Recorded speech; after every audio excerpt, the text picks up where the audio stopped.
Kumusta mga brad? Medyo nawawala na nga po ng pag-asa yung ibang tao kung darating po ba sa Pilipinas ang isa sa pinakahinihintay nilang Honda Wave 125i.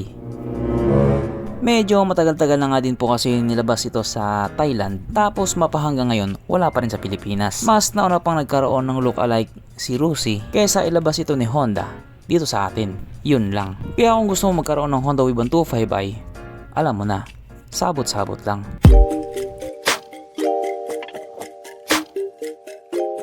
Pero syempre bago tayo magpatuloy, kung bago ka pa lamang napadpad dito sa aking walang kwentang channel, huwag ka na mag-subscribe.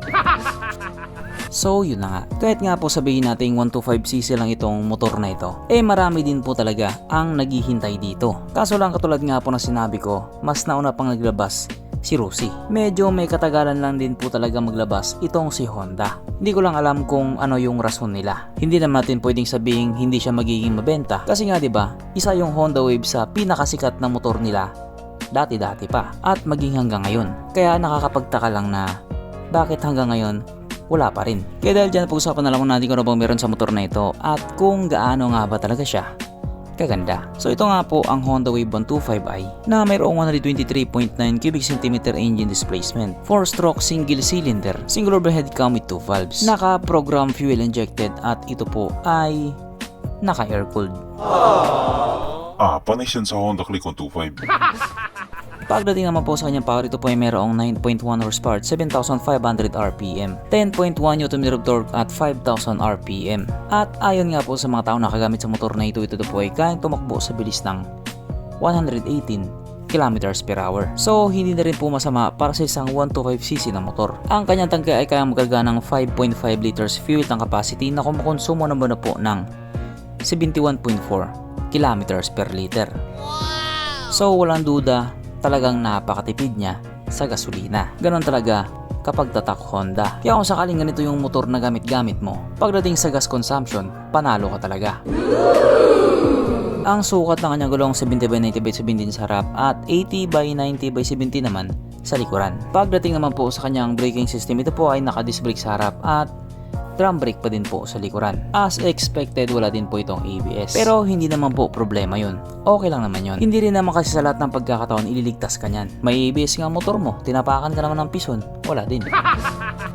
Ang kanyang seat height ay may taas na 769mm at 131mm naman ang kanyang ground clearance. At ang motor nga po na ito ay may kabuuang bigat na 106 kg. So para nga po sa isang 125cc na motor, sakto lang din yung bigat niya. Mapunta naman po tayo sa iba pa niyang mga features. So ang ilaw nga po sa motor na ito naka-LED na po, pero bulb type pa rin yung kanyang mga signal lights. So kung titignan nga po natin, nandoon pa din naman yung pagiging Honda Wave niya, pero nagbago lang na kaunti dahil nga po doon sa DRL niya. Pero yung isa nga po sa pinaka-trademark niya na pagiging matipid sa gasolina, nandoon pa rin talaga. Ang kanyang gauge panel ito nga po ay combination ng analog at may maliit na digital, na maganda nga din po yung pagkakagawa nila. Kumpara nga po doon sa ibang mga motor, ito po ay disusi pa din. Hindi pa po siya nakakilis. Pero malay natin kapag nag-upgrade yan, baka nakakilis na rin yan. Pero ito panigurado mag-upgrade talaga to. Sapagkat nandito na nga po tayo sa exciting na part, ang kanyang mga suspension. So sarap ang bahagi nga po ito ay ginamitan ng telescopic fork. At sa likuran naman ito po ay gumagamit ng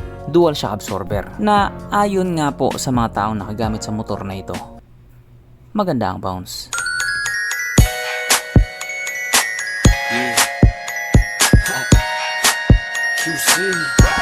Syempre, meron pang isa.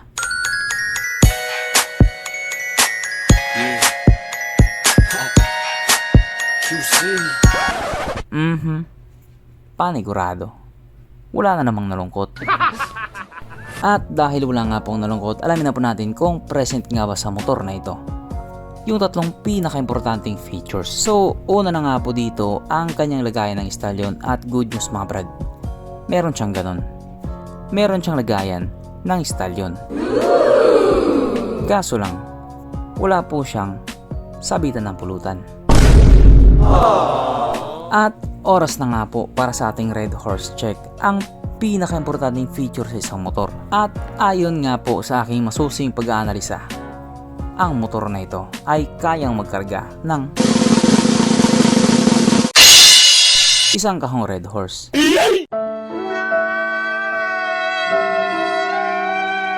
So therefore, ang motor na ito ay hindi pa recommended. So sa ngayon nga po, wala pa pong nakakaalam kung ilalabas ba talaga siya or kung may chance pa ba talaga na ilabas siya dito sa Pilipinas. Kasi nga mukhang iba yung priority ni Honda. Pero kahit nga po ganun, antay-antay pa rin tayo. Malay nyo, magising na sila sa pagkakatulog nila. Tapos ang araw ilabas na nila sa Pilipinas. Tapos papasok tayo sa Imburnal. Tapos bibigyan tayo ng 80,000. Tapos gagawin tayong ambassador.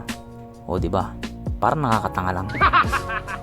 So hanggang dito na lang muna mga brad. Kung may gustong sabihin or gustong idagdag doon sa mga sinabi ko, mag-comment ka na lamang sa baba. Okay, bye.